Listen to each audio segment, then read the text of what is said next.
שלום לכולם, ותודה שהצטרפתם אלינו. היום נדבר על נושא מרתק בהיסטוריה הדתית, המורמונים. נדון בהיסטוריה של הזרם הזה, במבנה הכנסייה המורמונית, באמונות ובפרקטיקות הייחודיות שלה, וכיצד היא השתלבה בתרבות האמריקנית. אני שולה, ואיתי באולפן מלכי צדק. שלום מלכי צדק. שלום שולה ושלום למאזינים. המורמונים, או בשמם הרשמי חברי כנסיית ישוע המשיח של קדושי אחרית הימים, הם אכן נושא מרתק. מדובר בדת שנוסדה בארצות הברית במאה ה-19, עם אמונות ומנהגים ייחודיים. אני שמח לצלול היום לעומק הסיפור שלהם. מתייחס כמובן לקהל שלנו. אנחנו מכוונים את השיחה לקהל חילוני ואקדמי. לכן נסביר את המושגים ונתבסס על מחקר והיסטוריה, עם הפניות למקורות. בואו נתחיל מההתחלה. בהיסטוריה של המורמונים. תנועת המורמונים החלה בראשית המאה ה-19 בארצות הברית. הכל התחיל עם אדם בשם ג'וזף סמית. הוא היה בן למשפחה כפרית מניו יורק, ובגיל 14, בשנת 1820, סיפר שחווה אירוע דתי מכונן. הוא יצא ליער להתפלל, וטען שאלוהים וישוע הנוצרי הופיעו לפניו בחזיון. הם אמרו לו, כך לפי דבריו, שכל הזרמים הנוצרים הקיימים טועים, ושאל לו להצטרף לאף אחת מהכנסיות. החזון הזה, המכונה בקרב המורמונים ההתגלות הראשונה, היה יריית הפתיח למה שסמית יתאר כהשבת הנבואה לעולם. זה בהחלט סיפור יוצא דופן. אבל זה לא נגמר שם, נכון? הייתה גם פרשה של לוחות זהב מסתוריים? נכון. לפי סמית, כעבור כמה שנים, משנת 1823, הופיע בחדרו דמות של מלאך בשם מורוני, שסיפר לו על ספר קדום שנכתב על לוחות זהב וקבור בגבעה סמוכה לביתו.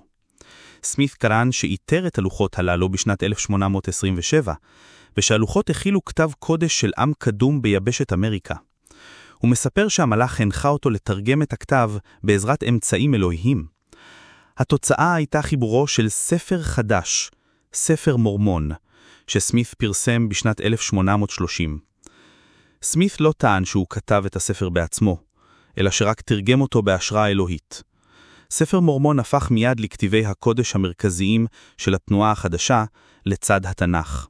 הוא מתאר את סיפורם של בני ישראל קדומים שהיגרו לאמריקה וקיבלו שם את ביקורו של ישוע הנוצרי לאחר תחייתו. זה מדהים. אז יש לנו צעיר, אמריקני, שטוען שקיבל ספר קודש חדש מהשמיים? כיצד זה התפתח משם לכדי תנועה דתית של ממש?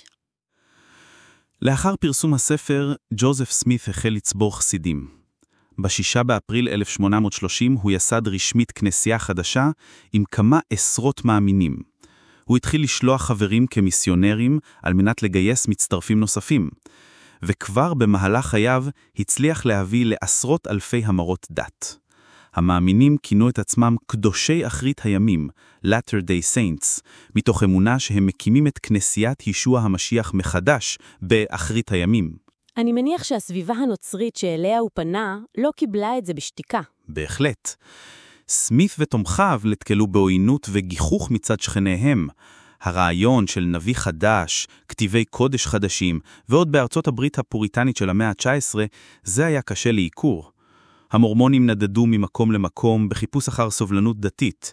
הם התחילו במדינת ניו יורק, אך עברו למדינות כמו אוהיו, מיזורי ואילינוי, משום שבכל פעם נתקלו בהתנגדות מצד התושבים המקומיים. למשל במיזורי נוצר סכסוך אלים ביניהם לבין המתיישבים האחרים, עד כדי כך שבשנת 1838 מושל מיזורי אפילו הוציא צו לגרש את המורמונים מהמדינה, וכינה אותם איום שיש להשמיד אם לא יעזבו. האירוע הזה ידוע כצו ההשמדה נגד המורמונים. זה בהחלט מבהיר כמה חריגים הם נחשבו. מה הם עשו בעקבות הרדיפות? אחר אירועי מיזורי, ג'וזף סמית והמאמינים עברו למדינת אילינוי, שם הקימו עיר שלהם בשם נבו, על גבי המיסיסיפי.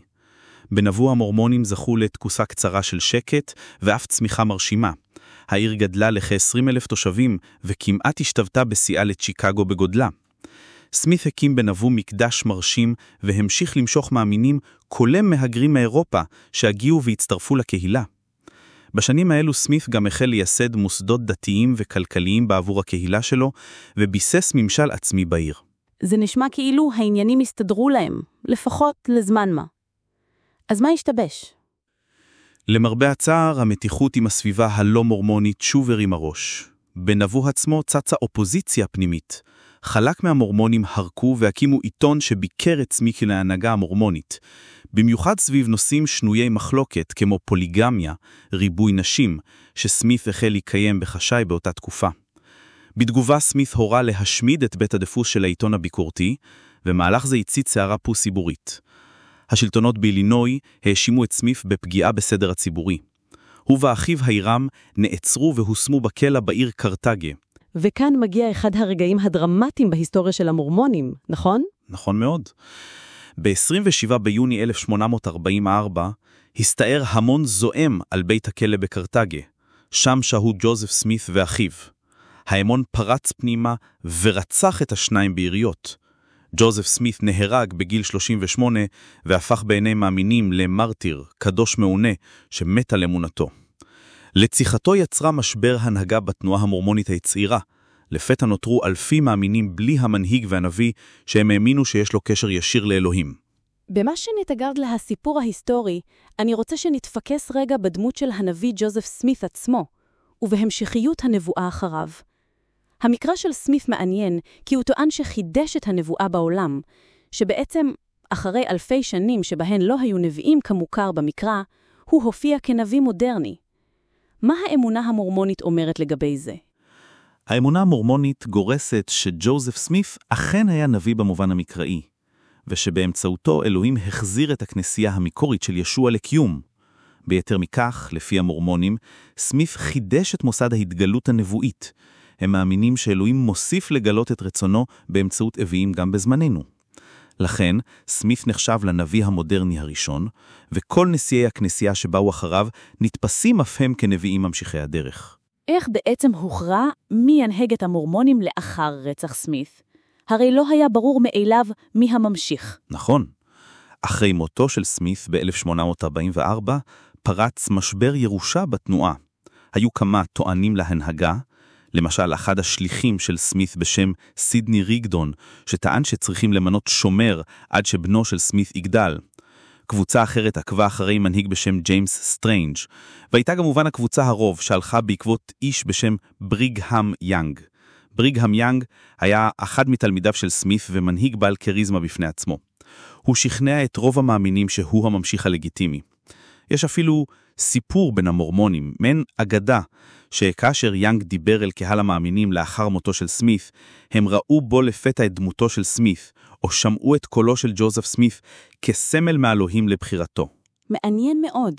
סוג של העברת הרוח מהנביא למחליפו, בדומה לסיפורים תנכיים. בדיוק. כך או אחרת, הרוב הגדול קיבל את הנהגת בריגהם יאנג. וכאן מתבסס עקרון שממשיך עד היום. בכנסייה המורמונית, כאשר הנשיא, שהוא גם הנביא בעיניהם, נפטר, המחליף נבחר מבין חברי מועצת 12 השליחים, הגוף ההנהגתי העליון. למעשה נהוג שהשליח הוותיק ביותר, מבחינת שנות כהונתו, מתמנה לנשיא הבא. כך נשמרת שרשרת הנבואה. כל נשיא אחד נחשב לנביא חוזה ומגלה שיכול לקבל התגלויות אלוהיות בעבור הכנסייה כולה. העיקרון הזה של המשכיות נבואית הוא מרכזי באמונה המורמונית. הוא מאפשר להם גם לבצע שינויים מדיניים וארגוניים לאורך זמן, כי תמיד יש אפשרות להתגלות חדשה שמביאה לכיוון חדש. עוד נחזור לשינויים האלה, אבל קודם נשמע על האיש שהזכרת, בריגהם יאנג, ומה שקרה תחת הנהגתו. אז אחרי מותו של ג'וזף סמית, בריגהם יאנג תפס פיקוד. מה ידוע לנו על בריגהם יאנג? בריגהם יאנג היה דמות מרשימה.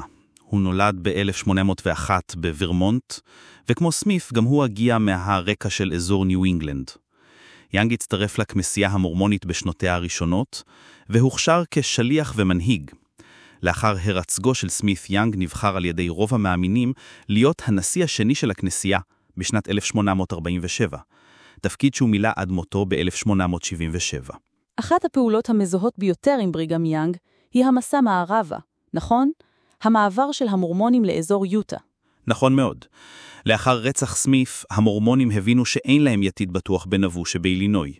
העוינות כליהם גברה, ונוסף ממשלת ארצות הברית של מצע המאה ה-19 לא גילתה סימפתיה כלפי תנועה שנתפסה כחריגה ומרדנית. בריגהאם יאנג החליט על צעד באי, להנהיג את כל הקהילה מערבה אל מעבר להרי הרוקי, טריטוריה שעדיין לא הייתה תחת יישוב אמריקני מאורגן באותה עת. זה ממש אקסודוס מודרני, יציאת מצרים בגרסה אמריקנית. בהחלט. בשנות 1846-1847, יאנג הוביל אלפים מחברי הכנסייה במסע רגלי ועגלות רתומות לשורים דרך המישורים הגדולים וההרים.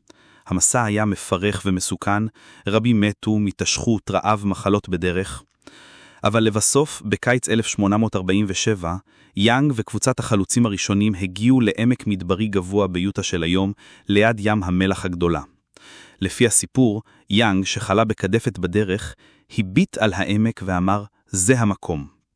כלומר, כאן יקימו המורמונים את ביתם החדש. ובכך החלה ההתיישבות המורמונית ביוטה. נכון. הם ייסדו יישוב בשם סולט לייק סיטי, עיר הימה המלוכה, שהפך למרכזם.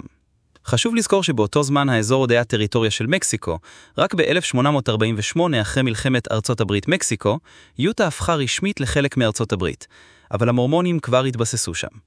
בריגהאם יאנג מיד החל לארגן את החברה, הוא תכנן את העיר בסדר מופתי, שלח משלחות התיישבות לערים נוספות ברחבי מה שהם כינו מדינת דוויש, דזרט, שם מקראי לדבש, שבו רצו לקרוא למדינה שלהם. למעשה, בתקופה קצרה יאנג ואנשיו ייסדו עשרות יישובים בכל רחבי האזור, מה שיודע היום כמסדרון המורמוני עד אריזונה וקליפוריה. יאנג האמין בבנייה פיזית ורוחנית גם יחד, הוא החל בהקמת מקדשים מפוארים ביוטה, כמו מקדש סולט לייק הנראה בתמונה, כינון מערכת חינוך ואף ייסד אוניברסיטאות לעתיד. האוניברסיטה של יוטה ואוניברסיטת בריגהאם יאנג קרויות כך על שמו. הוא גם עמד בראש הכנסייה הדתית וגם שימש כמושל הראשון של טריטוריית יוטה מטעם הרב בתקופה, עד 1858, מה שנתן לו שליטה נרחבת באזור. זה נשמע כמו תיאוקרטיה קטנה. יאנג היה גם מנהיג דתי וגם מנהיג מדיני באותו אזור. אכן, תקופה זו הייתה ייחודית. יאנג ניהל את יוטה כמעין משטר תיאוקרטי לכמה שנים. כמובן שזה הוליד מתחים עם הממשל הפדרלי בארצות הברית, במיוחד כשצפו ועלו חילוקי דעות על עניינים כמו פוליגמיה. אנחנו תכף ניגע לעומק בנושא הפוליגמיה, אבל לפני זה, בשלב הזה, יש לנו קהילה דתית גדולה ביוטה, עם ערים, שדות חקלאיים, מקדשים ומנהיג כריזמטי בראש. מה קרה אחרי בריגהאם יאנג? בריגהאם יאנג מת ביוטה בשנת 1877. אחרי מותו המשיכה הכנסייה המורמונית לצמוח ולהתבסס. היא שלחה מיסיונרים לכל העולם, משכה מצטרפים חדשים, והפכה מכמה אלפי חלוצים במדבר ביוטה לכנסייה בעלת מאות אלפי מאמינים בסוף המאה ה-19. כעת אולי נדבר על מבנה הכנסייה ואיך היא פועלת, ואז נוכל גם להבין חלק מהשינויים שהתרחשו בהמשך. כן, חשוב להבין את המבנה הארגוני. איך בנויה הכנסייה המורמונית? מי בראש ואיך הדברים מאורגנים? הכנסייה המורמונית בנויה בהיררכיה די ברורה. בראש הפירמידה עומד נשיא הכנסייה, שהוא כפי שאמרנו גם נביא בעיני המאמינים. הנשיא נבחר מבין 12 השליחים הבכירים, בדרך כלל הוותיק שבהם, כפי שהזכרנו. הנשיא מכהן לכל חייו, או עד פרישה נדירה מסיבות בריאות.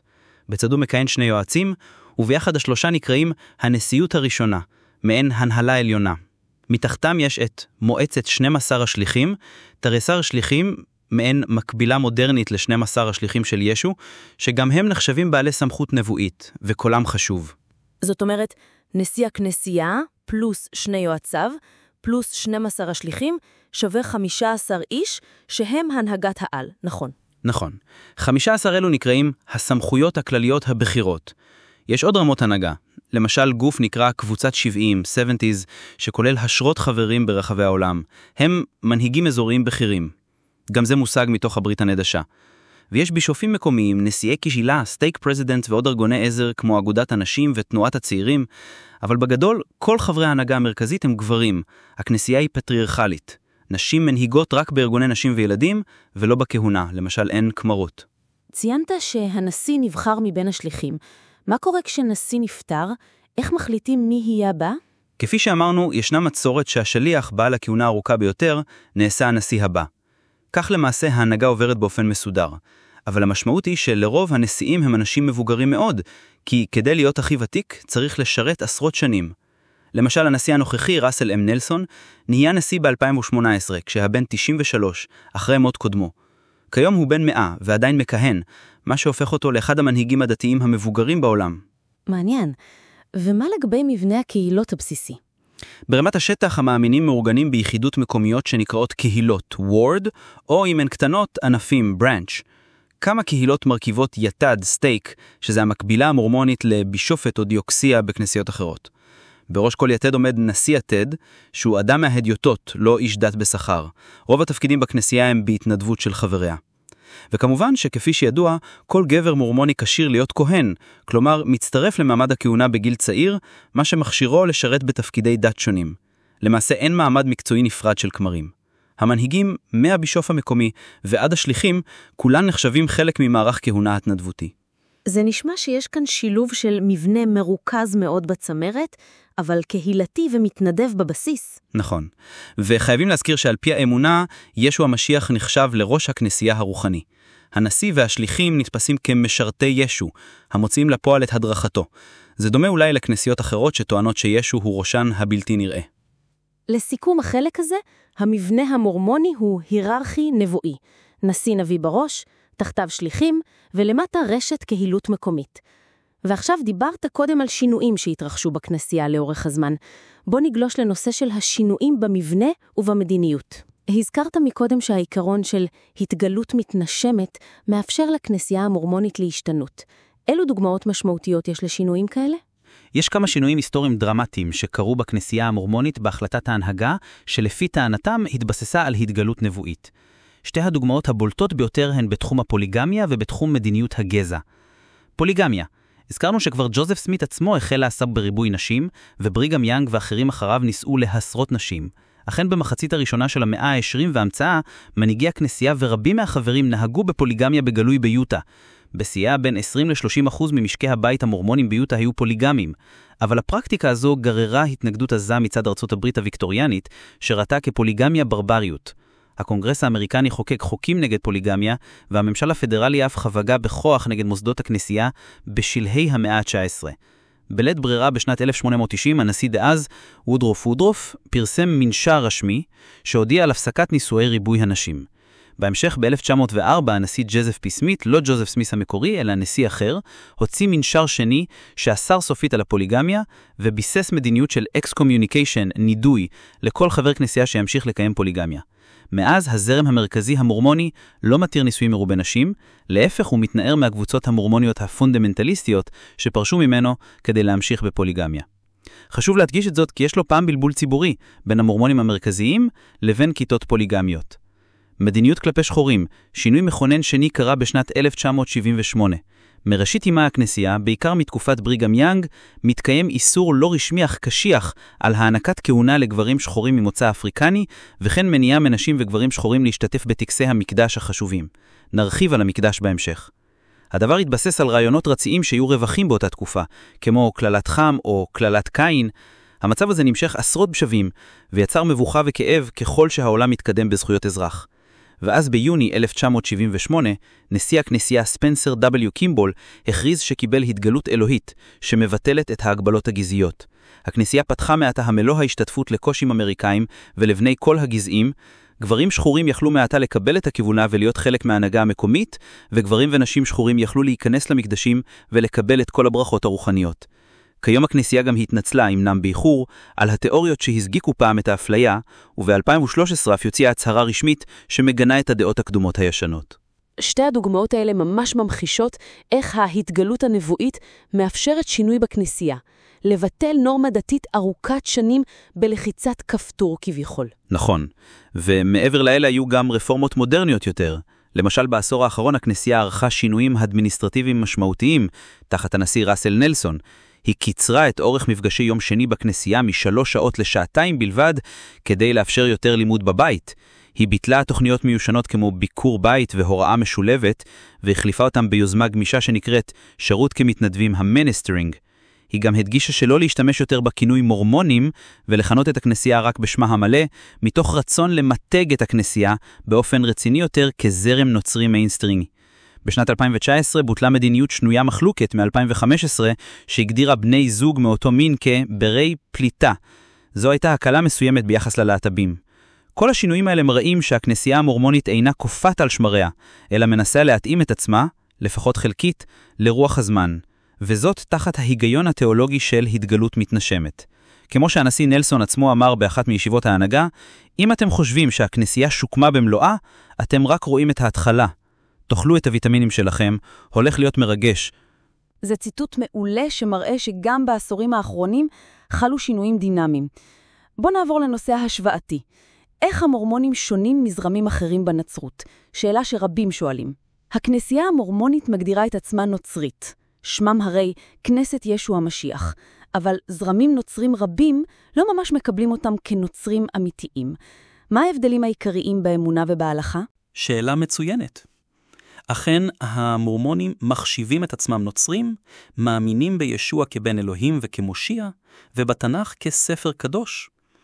אבל יש שורת הבדלים מהותיים מול הנצרות הקלאסית, מה שנקרא נצרות ניקאית, הזרמים המקבלים את ועידת ניקאה. כמה מההבדלים הבולטים. טבע האלוהים והשילוש. בנצרות הניקאית מדברים על השילוש הקדוש, האב, הבן ורוח הקודש, כשלוש פנים של ישות אלוהית אחת. המורמונים לעומת זאת רואים את האב, הבן ורוח הקודש כשלושה ישויות נפרדות לחלוטין, מאוחדות במטרה, אך נפרדות פיזית. למשל, הם מאמינים שלאלוהים האב ולישוע הבן יש גופים בשר ודם ממש, מפואר ומושלם, ולא רק רוח. זה הבדל תיאולוגי גדול, ויש נוצרים הרואים בכך כפירה בשילוש. התגלות והמקרא. המורמונים מאמינים שההתגלות הנבואית לא הסתיימה בתקופת השליחים, אלא נמשכת. יש להם קאנון פתוח. נוסף על התנ"ך, הם מקבלים ספרי קודש נוספים. את ספר מורמון, את דוקטרינה והסכמים, קובץ התגלויות של סמית ונביאים אחריו, ואת הפנינה הגדולה מחיר. הכנסייה יכולה להוסיף עקרונית כתבי קודש אם יבואו עוד התגלויות. הרעיון של מקרא פתוח וזמן נביאים עכשיו הוא דוקטרינה ייחודית למורמונים. תפיסת הישועה והאדם. בנצרות המסורתית יש בדרך כלל גן עדן וגהנום. המורמונים פיתחו תפיסה מורכבת יותר של עולם הבא. הם מדברים על 3 דרגות של שמיים, מלכות, שלכל אחת נכנסים אנשים בהתאם לאמונתם ומעשיהם. הדרגה הגבוהה ביותר, מלכות צלסטיאל, שמורה למאמינים הצדיקים ביותר, ובה לפי אמונתם אפשר להגיע למצב של העלה, exaltation. המורמונים מאמינים שבני אדם יכולים, בחסד האל, להעשות אלוהים בעצמם, במובן מסוים, לאחר המוות. אמונה זו, לפיה לצדיקים מחכה פוטנציאל אלוהי, היא שוני גדול מהנצרות הרגילה, שרואה פער אינסופי בין בורא לנברא. טקסים ומקדש. למורמונים יש טקסי מקדש סודיים וייחודיים שלא קיימים בכנסיות אחרות. למשל, הטקס ההנקה, שבו הם לובשים לבוש דתי מיוחד ומקבלים סדרת סמלים וברכות, וטקסי ההחתמה שהם נישואים נצחיים. על אלה נרחיב עוד מעט. הטקסים הללו נערכים בדלתיים סגורות במקדשים יהודיים ולא בפומבי, מה שמעורר סקרנות ואף חשד אצל אחרים. סמכות וסיפור יסוד. המורמונים טוענים שכלל הכנסיות הנוצריות איבדו את הסמכות האלוהית לאחר מות השליחים בעתיקה האנטיקה, אירוע שהם מכנים הנפילה הגדולה או האפוסטסיה. לשיטתם הייתה הפסקה של הסמכות והנבואה במשך דורות, עד שג'וזף סמית קיבל מחדש את הכהונה והקים את הכנסייה מחדש. לכן הם קוראים לעצמם דת משוחזרת, restorationist. לפי המורמונים, רק הכנסייה שלהם היא הכנסייה הנכונה והמורשת היחידה בשטח. ניסוח די בלעדי. זרמים נוצרים אחרים רואים טענה כזו בצורה לא טובה. בשל כל ההבדלים האלה, כנסיות נוצריות רבות אינן מכירים במורמונים כנוצרים אורתודוקסים. למשל, הקתולים, הפרוטסטנטים, האורתודוקסים, רובם יגידו שהמורמונים להם דת נפרדת. עם זאת, המורמונים עצמם מתעקשים, אנחנו נוצרים, ישוע הוא מרכז אמונתנו. למעשה בשנים האחרונות הם מדגישים את זה עוד יותר, למשל בהימנעות מהמילה מורמונים, כדי שלא יהיה ספק שהם כנסיית ישוע המשיח.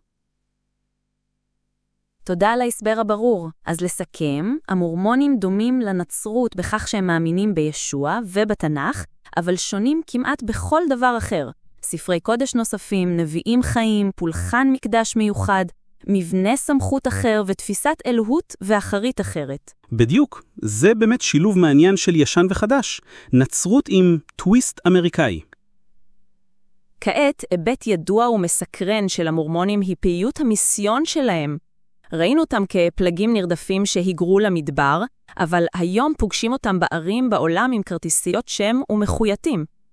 קשה לפספס אותם, שניים בחולצה לבנה ועניבה, מטיילים ברחובות, לרוב אדיבים מאוד. מה סיפור המיסיונרים המורמונים? מה היקף העניין הזה? אכן, השליחות, או מישן, היא חלק מהותי מהתרבות המורמונית. מאז ימיו של סמית, כאמור שלח גברים צעירים להטיף, והמנהג הזה רק התעצם. כל צעיר מורמוני כשיר ובריא מצופה לצאת לשליחות של כשנתיים בשירות מלא, אחרי גיל 18. מדובר בתקופה שבה הוא עוזב לימודים, עבודה ולפעמים גם משפחה, ונוסע יכול להיות לכל מקום בעולם כדי להפיץ את אמונת הכנסייה. גם נשים צעירות מורשות לצאת לשליחות עם זו, כי זה פחות חובה חברתית, הן יוצאות בדרך כלל לגיל 1.5 שנים מגיל 19. אפילו זוגות מבוגרים בפנסיה מעודדים להתנדב למשימות מיסיונריות, למשל לסייע בפרויקטים הומניטריים, הוראת אנגלית, עבודה בארכיונים וכו'. כיום הכנסייה מחזקת רשת מיסיונרית עצומה. נכון ל-2024, היו לה 450 משלחות מיסיונרים פעילות רחבי העולם. זה אומר בפועל עשרות אלפי מיסיונרים, בסביבות 65-70 אלף צעירים בכל רגע נתון. אף פרוסים כמעט בכל מדינה שיש אישור לעבוד. המיסיונרים לובשים כאמור בגדים מהוגנים, חליקה או חולצה ועניבה לגברים, חצאית צנועה לנשים, עונדים תג שם שחור עם הכיתוב אלדר או סיסטר. הם נקראים אח אלדר ואחות סיסטר לאורך השליחות. ויש גם את הפרסום הידוע שמיסיונרים מורשים לתקשר עם משפחותיהם רק לעתים רחוקות, נכון? כן, באופן תסורתי, מיסיונרים הורשו לשוחח עם משפחתם רק פעמיים בשנה, בחג המולד וביום האם, כדי לשמור על ריכוז במשימה. אבל לאחרונה, עוד דוגמה לשינוי מודרני, ההנהגה קלה מעט. מאז 2019 מותר להם להתקשר הביתה פעם בשבוע, וזה באמת הקל על רבים את המעמסה הרגשית. מה מיסיונר מורמוני עושה בפועל? המון דלת אל דלת. הם לרוב שניים יחד, תמיד מצמדים אותם כדי לשמור על כללים ועל סבייתית. הם מקדישים כל יום לשילוב של הטפה, לדפוק על דלתות ולהציע לאנשים לשמוע מסרים על ישוע ועל ספר מורמון, ללמד שיעורי דת למי שמוכן, וגם לבצע עבודות שירות בהתנדבות. בכמה מקומות בעולם המיסיונרים גם יוזמים פרויקטים קהילתיים, עוזרים לנזקקים, מלמדים שיעורי שפה וכו'. לא פשוט. והם משלמים על זה בעצמם, נכון? הכנסייה לא מממנת את כל שהותם. נכון מאוד. המיסיונר עצמו ומשפחתו בדרך כלל מממנים את השליחות. זו ממש הקרבה אישית. יש קרן מרכזית שמאזנת. משפחה עשירה יותר מסייעת עקיפין למשפחה ענייה יותר, כך שכולם יכולים להשתתף. אבל אין שחר כמובן, זה התנדבות מלאה. למעשה, עבור מורמוני צעיר, ללכת לשליחות נחשב כבוד גדול וחובה דתית חברתית כמעט מוחלטת, לפחות לבנים הצעירים. אני מניח שזה כלי צמיחה עיקרי של הדת. בזכות המיסיונרים הכנסייה התרחבה בעולם. בהחלט. משלחות מיסיונריות הביאו את המורמונים לכל היבשות. כבר במאה ה-19 שליחים הביאו מתכנסים מאנגליה, סקנדינביה, גרמניה, רבים מהם אף היגרו ליוטה. במאה ה-20 ו-21 המיסיונרים נכנסו לאמריקה לטינית, לאסיה, לאפריקה. כיום יותר מ-60% מהחברי הכנסייה גרים מחוץ לארצות הברית, וזה הישג אדיר של פעילות המיסיון. יש מדינות כמו מקסיקו וברזיל עם מעל 1 מיליון מורמונים רשומים. אפילו בארץ, בישראל, מסתובבים כמה עשרות מיסיונרים, אם כי הכנסייה פה פצית פיצונת, אולי כמה מאות חברים בלבד, ורשמית הם לא מנסים להמיר יהודים, אלא פונים רק למהגרים ונוצרים, לפי הסכם לא רשמי עם הממשלה. הבנתי. אז אין ספק שהמיסיונרים הם הפנים של הכנסייה בעולם. בוא נדבר על כמה פרקטיקות דתיות ואורחות חיים ייחודיים של המורמונים, כי יש להם מוניטין של אנשים מוזרים במובן של מה שהם עושים או לא עושים בחיים היום-יום. שמעתי למשל על יישום לשתות קפה אצל מורמונים. מה פשר זה? למה קפאין הפך לאויב? הנושא של הימנעות מקפאין הוא חלק מקוד בריאות דתי שנקרא דבר החוכמה. זה קודקס שמבוסס על התגלות שג'וזף סמית טען שקיבל ב-1833 לגבי מה טוב ולא טוב לצרוך. לפי ההנחיות האלה, המורמונים נמנעים מאלכוהול, מטבק, ממשקים חריפים כמו קפה ותה, ומסמים או חמרים ממכרים אחרים. לעומת זאת, מעודדים לאכול עשבים, פירות ודגנים, ולצרוך בשר במתינות. הקפין עצמו, החומר, לא מוזכר בהתגלות, אבל בפועל המורמונים פרשו לאורך השנים שקפה ותה, חם או קר, אסורים בהחלט. לגבי משקי קולה וקפאין אחר, אין איסור רשמי נוקש, אבל רבים נמנעו גם מהם, תרבותית. בשנים האחרונות הכנסייה הבהירה שקולה וכדומה מותרים, ועדיין תראה מורמונים שלא יגעו בקולה מטעמי זהרות. אז מסיבת קוקטייל אין שם. בדיוק. וזה משפיע על תרבות שלמה. ביוטה, לדוגמה, יש אחוז נמוך מאוד של מעשנים או שותי אלכוהול בהשוואה לארצות אמרית כולה, וחברות משקאות קלים השקיעו שם בפרסום של סודה נטולת קפאין וכו'. מעניין מאוד. עוד שמעתי על פרקטיקה מאוד ייחודית, טבילה עבור המתים. זה נשמע מוזר? מטבילים אנשים שהם כבר מתים? זה באמת אחד הטקסים המיוחדים למורמונים.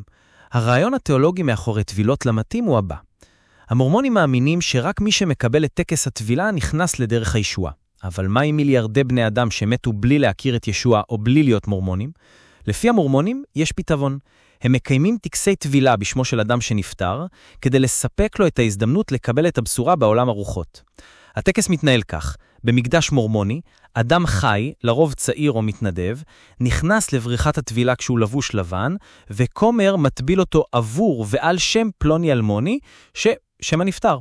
המאמינים סבורים שהנשמה של אותו נפטר, השוהה בעולם הרוח לאחר המוות, יכולה ברצונה החופשית לבחור לקבל את הטבילה הזו כסמל האמונה, וכך להיחשב כמי שהוטבל. אם הנשמה לא רוצה, אין כפייה, הטקס פשוט מציע לה את האפשרות. זה מרתק. כלומר, עושים מיני טקס דתי עבור אנשים שכבר אינם, כדי לתת להם סיכוי בעולם הבא. בדיוק. זה כמובן הוביל לכך שהמורמונים אובססיביים לגבי גנאלוגיה, אילונות יוחסין, כי איך תדע את שמות אבותיך הקדומים כדי להטביל אותם? לכן הכנסייה מפעילה את המאגר הגנאלוגי הגדול בעולם, Family Search, ומעודדת את חבריה לחקור את שושלת משפחתם. הם צברו מאגרים עצומים של רשומות לידה, נישואין, מוות, מכל העולם, גם ישראלים שמשתמשים באתרי גנאלוגיה נהנים מהעבודה הזו אגב. זה גם לא חף ממחלוקות. בעבר המורמנים הטבילו לאחר המוות גם דמויות ידועות ושנויות המחלוקת בלי רשות. למשל, התפרסם שהם הטבילו 6 מיליון יהודים שנספו בשואה באופן טקסי, דבר שעורר תרעומת רבה בקהילה היהודית. בעקבות זה, הכנסייה אסרה על טבילות ליהודים ששואה, אלא אם מבקש זאת אחד מקרובי המשפחה. זו דוגמה לרגישות שנוצרה סביב הפרקטיקה הייחודית הזו. וואו, טוב, זה באמת יוצא דופן. ומה לגבי נישואים נצחיים שהזכרת קודם? מה הכוונה שהם שונים מנישואים רגילים? עוד עיקרון ייחודי למורמונים הוא קודשת המשפחה לנצח. בעוד שבנצרות וביהדות אומרים, עד שהמוות יפריד בינינו, המורמונים מאמינים שנישואים יכולים להימשך לנצח נצחים, מעבר למוות. בשביל זה יש את טקס ההחתמה, הנערך במקדש. גבר ואישה נחתמים זה לזו כבעל ואישה לא רק לחיים הללו, אלא לעולמים. הטקס נערך בחדר מיוחד במקדש, מול מראות שמייצרות השתחפות אינסופית, כסמל לנצחיות. מרגע שהם נחתמים, הם מאמינים שישארו נשואים כמשפחה גם לאחר התחייה. לא רק זאת, אפשר גם להחתים ילכדים להורים, כך שכל המשפחה היחידתית תהיה מאוחדת לנצח. הרעיון הזה ייחודי ומאוד חשוב למורמונים. המשפחה הגרעינית מבחינתם היא מוסד אלוהי נצחי. גם אם אדם מת, המשפחה ממשיכה מעבר לקבר. זה גורם לכך שהמורמונים מדגישים מאוד את ערכי המשפחה, את ההורות ואת גידול הילדים. יש להם אפילו הצהרה רשמית שנקראת המשפחה, הכרזה אל העולם, 1995, שמדגישה שנישואין צריכים להיות רק בין גבר לאישה, שהמשפחה היא יחידה מרכזית בתוכנית האלוהית, ושלאבא ולאמא יש תפקידים שונים אבל משלימים בגידול הילדים.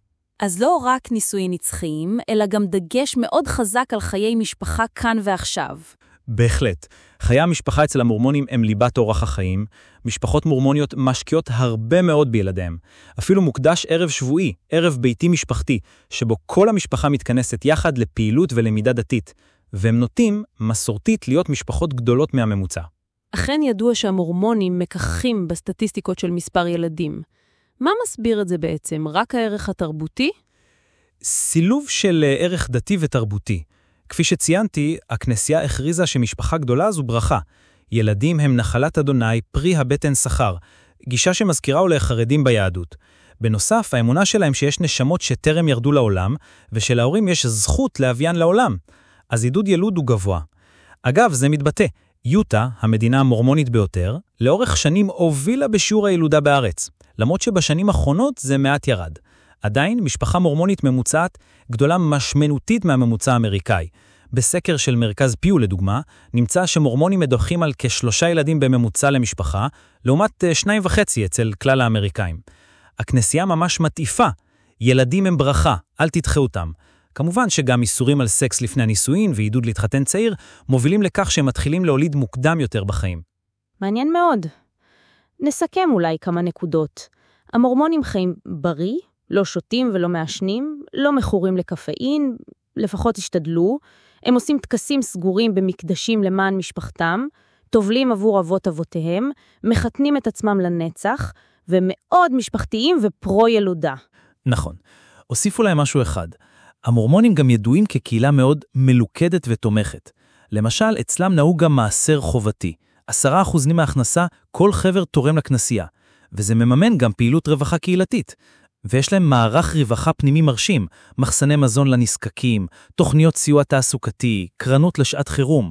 בהרבה דרכים, הקהילה מחליפה אצלהם מנגנונים מדיניים.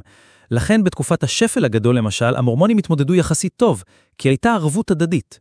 זה מזכיר אולי קיבוצים או קהילות דתיות אחרות עם תמיכה הדדית? נכון. ועוד הבדל קטן שכדאי להזכיר, השבתון שלהם הוא ביום ראשון, כמו שאר הנוצרים, אבל בניגוד לחלק מהפרוטסטנטים, הם לא מעודדים לעשות קניות או בילוי ביום ראשון. הוא יום קדוש לחלוטין, מעבר להשתתפות בתפילות שלהם. נעבור כעת לנושא שעליו שאלו אותנו במפורש. מה זה agency אצל המורמונים? זו מילה שמופיעה הרבה בכתבים שלהם. agency, בהקשר מורמוני, מתורגם לעתים כיכולת בחירה או סוכנות מוסרית. הכוונה היא לחופש הבחירה שהאל נתן לאדם, והאחריות של האדם לבחור בין טוב לרע. זה בעצם רעיון הבחירה חופשית, אבל המורמונים מטעינים אותו בהמון משמעות תיאולוגית. הם מספרים סיפור שמגיע עוד מלפני הבריאה, שלפי האמונה, טרם היותנו בעולם, הנשמות שלנו היו בעולם הרוחות אצל האל. שם, כך מאמינים, התקיימה מבצע שמימית, שבה הוצגה תוכנית הגאולה לבני האדם. על פי המיתוס המורמוני, 2 הציעו תוכניות. ישוע הציע תוכנית שבה בני האדם יקבלו גוף, יחיו בעולם של בחירה חופשית, יעמדו בניסיונות, ובסוף, בעזרת חסדו של ישוע, יוכלו להיגאל. לעומתו לוציפר, השטן, הציע תוכנית אחרת, לשלול מהאדם את הבחירה החופשית, ובכך למנוע ממנו לחטוא, וכך להחזיר את כולם בכוח למלכות האל, וגם לקחת על כך קרדיט.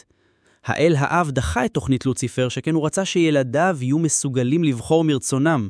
לוציפר מרד, סולק משמיים, והפך לשטן, וכך החל המאבק בין טוב לרע. אז agency, חופש בחירה, מוצג ממש כלוז הסיפור הקוסמי. נכון. המורמונים מאמינים שכדי שהבחירה שלנו תהיה אמיתית, היה צריך לקרות הנפילה, חטא אדם וחווה. הם רואים את חטא עץ הדעת לא כטרגדיה נוראית, אלא כמעט כבר ברכה מחויבת. כך האנושות קיבלה ידע על טוב ורע, והתרחקה זמנית מאלוהים, מה שמאפשר לכל נשמה אנושית עכשיו לבחור באופן חופשי בטוב או ברע, ללא כפייה. agency הוא עיקרון יסוד. האדם אחראי לגורלו הנצחי דרך הבחירות שלו. לכן יש דגש עצום על משמעת, על עמידה בניסיונות, על בחירה נכונה ביושר, באמונה, בעבודה קשה וכו'. במילים אחרות, המורמונים לא מאמינים בגזירה קדומה, פרדסטינציה, כמו חלק מהנוצרים הפרוטסטנטים, אלא להפך, בחירה חופשית. בדיוק. למעשה זו אחת הנקודות שבהן הם דווקא קרובים יותר ליהדות, אפשר לומר, הרעיון של הכל צפויים והרשות נתונה. וכמובן הם כן מאמינים בחסד של ישוע כמושיע, האדם לא יכול להיגאל בלי ישוע, אבל הוא צריך לבחור לקבל את החסד ולעבוד בשבילו. תודה. הנושא הבא שהצגנו די מתקשר למה שאמרנו, אבל בכל זאת נדגיש. היחוס של הכנסייה המורמונית לשחורים, כבר דיברנו על העבר עם הכהונה וההגבלות, מה קורה היום ומה התמונה הגדולה יותר. נחזור רגע לעניין הגזע. עד 1978, כפי שאמרת, שחורים לא יכלו לכהן או להיכנס למקדש. איך הם הצדיקו זאת? לאורך השנים ניתנו הצדקות תיאולוגיות, אף שלא היו חלק מכתבי הקודש עצמם. אמרו למשל שאנשים עם אור שחור עם צאצאי קין, שכולל בספר בראשית, או צאצאי חם בן נוח, שכללת כנען חלה עליו, ושזו כאילו סימן מאלוהים. או טענו שבמלחמת הרוחות, מלפני הבריאה, אותם נשמות שחורות לא היו נאמנות ב100%, ולכן נענשו להיוולד כצאצאי אפריקה, מין רעיון של גלגול נשמות אנשי. היום, הכנסייה דוחה לחלוטין את הרעיונות הללו. בהצהרה מ-2013 היא קבעה שכל ההסברים הישנים היו ניסיונות אנושיים שגויים להצדיק אפליה, ושהכנסייה לא עומדת מאחוריהם. טוב שלפחות עשו את זה. כיום, מבחינה רשמית, אין הבדל בין גזעים. כל אדם, בלי קשר לצבע עורו או מוצאו, יכול להיות חבר מלא, לקבל את כל התקסים, לכהן בתפקידים, אפילו להגיע להיות שליח. למרות שעדיין לא היה שליח שחור, כמדומני, אבל יש בה פוטנציה. מבחינה חברתית, האם יש הרבה שחורים בכנסייה? הכנסייה גדלה מאוד באפריקה בשני העשורים האחרונים. יש עכשיו מאות אלפי מורמונים אפריקנים, בייחוד במערב אפריקה, ניגריה, גאנה ובדרום היבשה.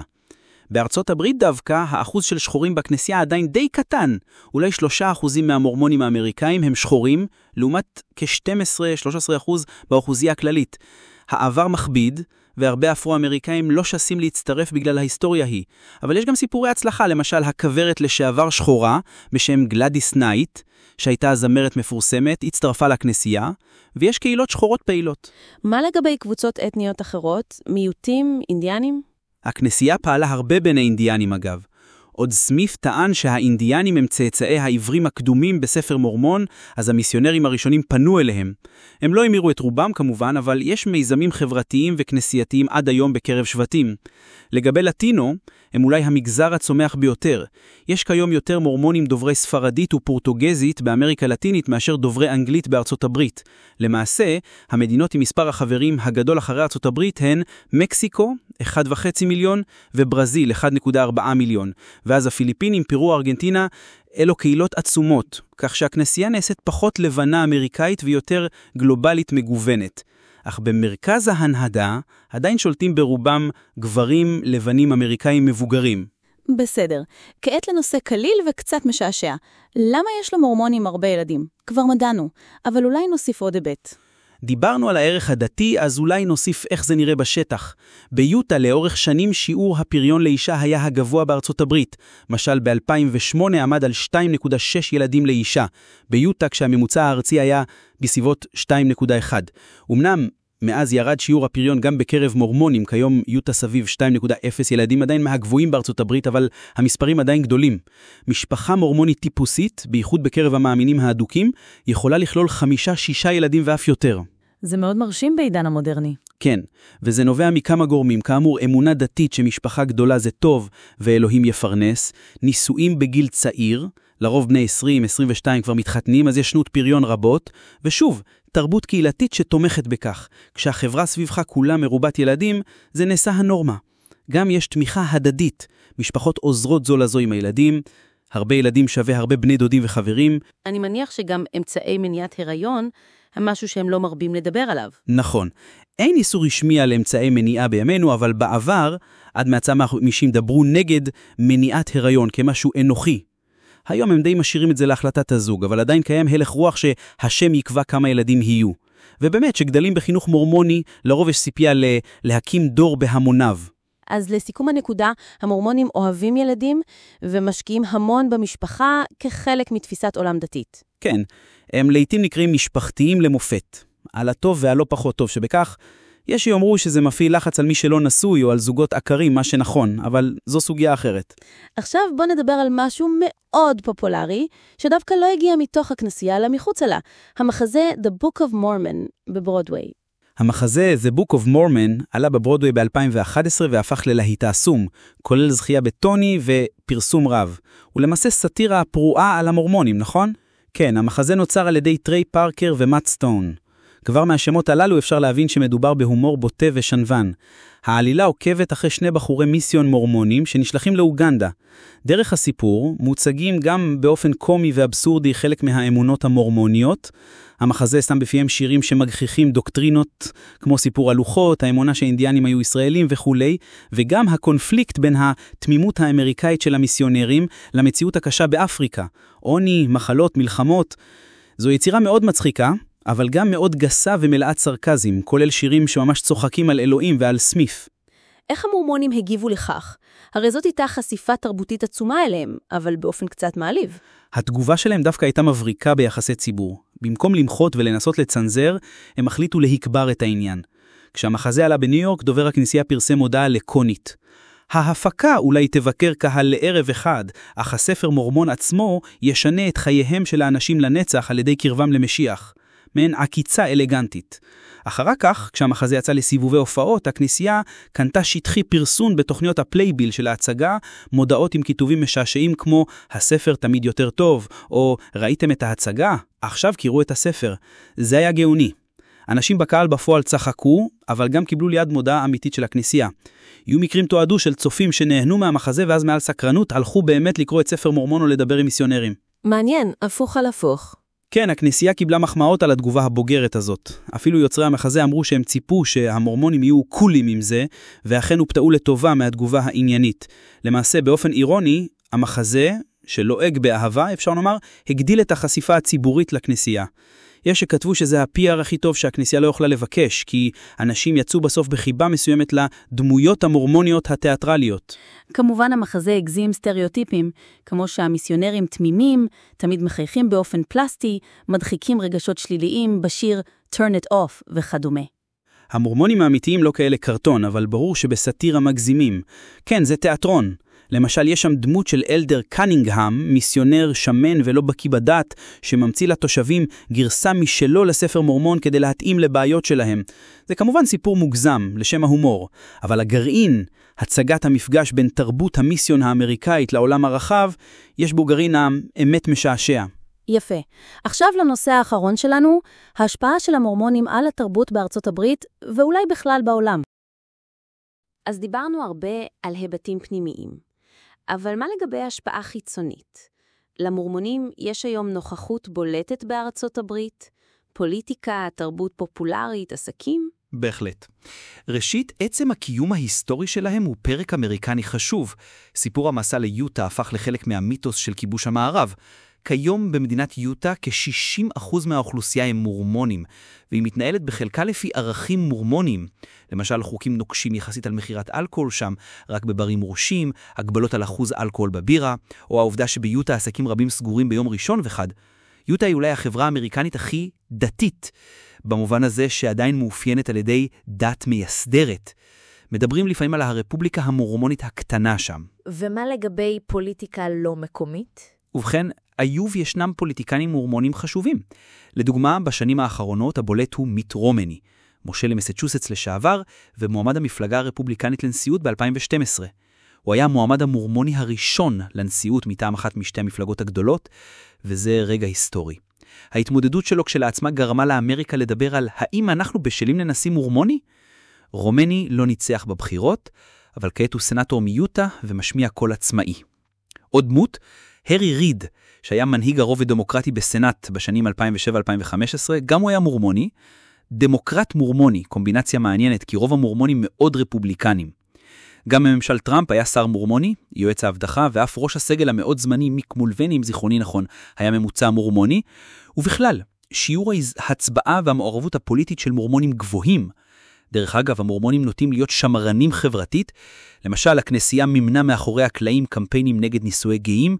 בקליפורניה, הצעה 8 ב-2008, הכנסייה הייתה גורם מרכזי במימונו, מה שעורר עליהם גם ביקורת. בתחום העסקים, שמעתי ששמו של ביל מריוט, רשת בתי המלון, קשור? נכון, ג'ון ווילרד מריוט, מייסד רשת מריוט, היה מורמוני אדוק.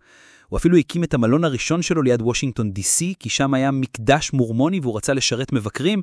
עד היום מלונות מריוט מוצאים מהחדרים את ספרי גדעון, התנ"ך, ושמים גם עותק של ספר מורמון במגירה, מעניין. יש עוד אנשי עסקים, האחים הנט, שהקימו את חברת הלווה עם הנטסמן, דיוויד נילמן, מייסד חברת התעופה ג'טבלו, מורמונים גם כן. ומה לגבי תרבות פופולרית? בידור, ספורט? יש, בתחום המוזיקה, להקת האוסמונדס בשנות ה-70 הייתה משפחה מורמונית, דוני ומרי אוסמונד, כוכבי פופ אמריקני מאוד נקיים מוסרית. התזמורת והמקהלה של מקדש מורמון, המורמון טאברנקל צ'ייר, מפורסמת, היא הופיעה בהשבעות של נשיאים, ומשדרת ברדיו כבר 100 שנים, זכתה אפילו בגרמי על הקלטה. בספורט, כוכבים כמו דני איינג', שחקן עבר ב-NBA, היו מורמונים, ואפילו בעולם הספרות והקולנוע. הסופרת סטפני מאייר, שכתבה את סדרת דמדומים, טווילייט, היא מורמונית, ויש שאומרים שאידאל התואר המיני בספרייה מושפע מחינוכה. הבמאי האוסטרלי טייקה וייטיטי אינו מורמוני, אבל גדל באזור בניו זילנד עם מורמונים, וזה חלחל לסרטים שלו. יש קומדיה שלו עם ילד מורמוני. ציינת קודם שמורמונים היו חלוצים בגינאולוגיה. היום כל מי שעושה אילן יוחסין נהנה מזה. נכון. Family Search הוא ארגון הגנאולוגי המורמוני, והוא בחינם וזמין לכולם. גם אנציקלופדיה של אחרית הימים ומאגרי ידע. הכנסייה עוצרת המון מידע ומשחררת אותו לציבור. מעניין אגב שהמורמונים יצרו מהן תרבות מקבילית. עד השנים ה-80 היו להם סרטים שלהם, מוזיקה שלהם, תיאטרון קהילתי. מה זה האינטרנט זה טושטש, אבל ביוטה עדיין יש סצנה תרבותית מורמונית תוססת. קומדיות מקומיות שנקראות מורמון סינמה. עוד דבר אולי, איך החברה הכללית רואה אותם? פעם היו לעג ובוז, ומה היום? היום לדעתי יש יחס מורכב. מצד אחד, סטריאוטיפים לא נעלמו. המורמונים הם נאיבים, המורמונים הם פוריטניים, או בטח יש לכם כמה נשים. מצד שני, רבים רואים את המורמונים כחברה מצליחה. משכילים לרוב, דוברי שפות, כי היו במיסיון, עם ערכי עבודה ומשפחה חזקים. יש אף שאומרים שהמורמוניזם הוא הדת הכי אמריקנית, כי היא צמחה על ערכי יזמות, חזון, הגירה, ויצרה מיזוג של רוחניות ופרגמטיות שמתאים לאתוס האמריקאי. מעניין. וכנראה לכן הצליחה להתאמע. מורמונים היום הם חלק מהמיינסטרים האמריקני. פעם רדפו אותם, היום הם שופטים, סנטורים, מנכ"לים. נכון. יחד עם זאת, עדיין יש בהם משהו נפרד. למשל, הם מתגודדים הרבה בינם לבין עצמם. יש אוניברסיטאות משלהם, BYU, בריגם יאנג יוניברסיטי, מוסד ענק ביוטה ועוד קמפוסים בהוואי ובאיידהו. יש להם אולי נטייה להעסיק ולהעדיף את משלנו, אז קצת מתבדלים, אבל לא בצורה סגורה כמו קאט, אלא יותר כעדה חמה. לסיום, מה גודל הכנסייה בעולם כיום? כמה מורמונים יש? מספרית הכנסייה מדווחת, נכון ל-2023, על כ-17.25 מיליון חברים ברחבי העולם, מתוך זה בארצות הברית כ-6.8 מיליון, בערך 2% מהאמריקאים. אחריה כאמור מקסיקו, ברזיל, פיליפינים וכו'. זה הרשמה רשמית. כמובן שלא כולם פעילים, יש הערכות שמבין הרשומים אולי רק 30-50% פעילים ממש, הולכים לכנסייה בקביעות וכו'. אבל עדיין, זה מדובר בדת גלובלית משמעותית.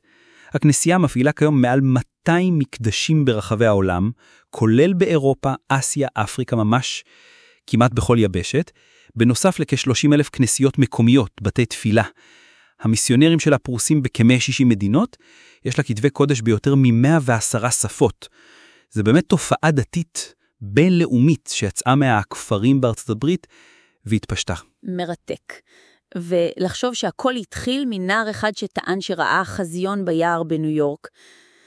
כנראה שהשילוב של חזון אידיאליסטי, ארגון חזק וקהילתיות הדוקה יכולה לקחת קבוצה מאוד רחוק. ללא ספק, המורמונים למדו לאורך ההיסטוריה להפוך מנרדפים ומשונים לזרם דתי יציב, עשיר ומשפיע. טוב, הגענו לסוף הזמן שלנו, אפילו חרגנו קצת כדרכנו בהתלהבות מהנושא. נסכם את הנקודות העיקריות ממש בקצרה. היסטוריה.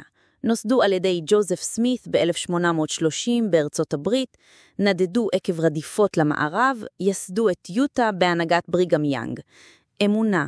שילוב של אמונות נצריות עם ספרי קודש נוספים, כמו ספר מורמון, אמונה בנביאים חיים, טקסי מקדש ייחודיים, מבנה. נשיא נביא בראשו, 12 שליחים, מערכת היררכית מתנדבת, דגש גדול על משפחה וקהילה.